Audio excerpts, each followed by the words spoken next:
খাবার দাবারের মেনুর ব্যাপারে গৃহিণীদের বিরাট ঝামেলায় পড়তে হয়।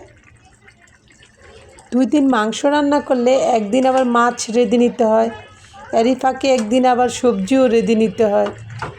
আবার সবাই খাবারটা পছন্দ করবে কিনা এই জিনিসটা মাথায় রেখে দিতে হয়।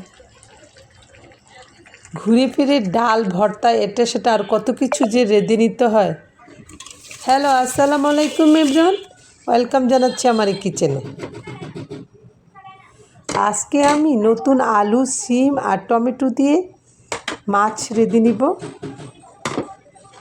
মাছটা আমি একটু ভেজেই রান্না করব, সেই জন্য মাছে হলুদ আর লবণ মাখিয়ে নিয়েছি। একটা প্যানে তেল দিয়ে মাছ ভাজা বসিয়ে দিলাম। এইখানে আমি কালিনলা রুই মাছ নিয়ে নিয়েছি। কালিনলায় যেহেতু কাটার পরিমাণটা একটু বেশি থাকে, সেজন্য রুই মাছ নিয়ে নিয়েছি, বাচ্চারা যেন ইজিলি বেছে খেতে পারে। নতুন আলু, টমেটো আর শিম দিয়ে তরকারিটা একটু কষিয়ে রান্না করে নিব। এভাবে অনেক দিন খাওয়া হয়নি, খেতে ভালোই লাগবে। দেখা গেছে যে অনেক সময় আমাদের মাংস খেতে খেতে আমাদের একঘুমি এসে যায়। এসব ঝোল ঝোল মাছের তরকারি দিয়ে ভাত খেলে আমাদের রুচিরও চেঞ্জ হয়, ভাতও বেশি খাওয়া যায়, আবার খেতেও ভালো লাগে। স্বাস্থ্যের কথা চিন্তা করেও আমাদের এইসব তরকারি দিয়ে ভাত খাওয়া উচিত। সিম আলুটা আমি মশলার সাথে একটু কষিয়ে নিচ্ছি, ঢেকে ভালোভাবে কষিয়ে নিচ্ছি, পরপর নেড়ে চেড়ে দিচ্ছি।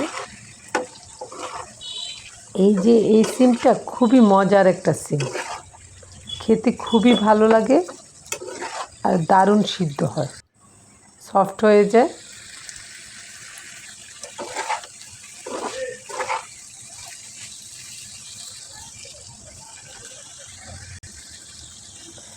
সিম আলু কষানো হয়ে গেছে, মাছও দিয়ে দিলাম।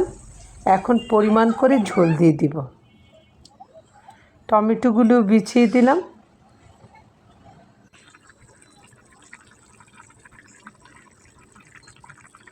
টমেটোগুলি গলে একটু লাল লাল ঝোলটা হয়ে গেছে।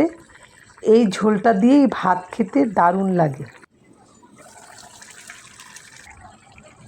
এই যে কাঁচামরিচ, ধনেপাতা দেওয়া হয়ে গেছে, এখনই নামিয়ে নিতে হবে। সবাই ভালো থাকবেন। আল্লাহ হাফেজ।